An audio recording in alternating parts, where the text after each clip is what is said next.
Australia just wasted $340 million on government ERP. Here's what happened: $340 million. That's what the Queensland government has flushed down the drain on their so-called whole-of-government ERP reuse program.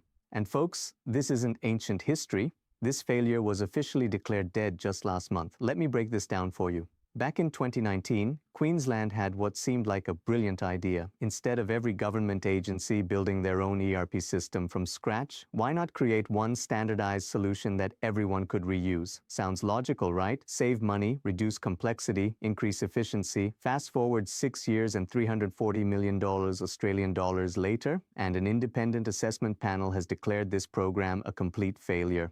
Not struggling, not behind schedule, failed, done, over. Here's what went wrong and why this matters to every government official watching this video.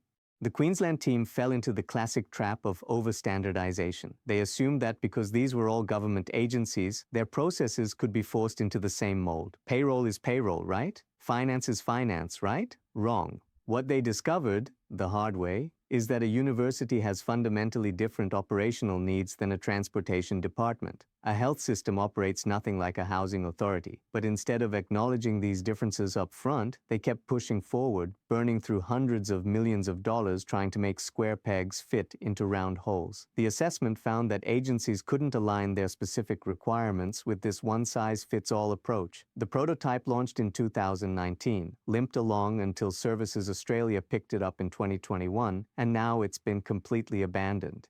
But here's the real kicker. This isn't just Australia's problem. I see this pattern repeating across governments worldwide. The allure of the enterprise solution that will solve everyone's problems is irresistible to budget-conscious administrators. But standardization without proper analysis of actual business requirements is a recipe for disaster.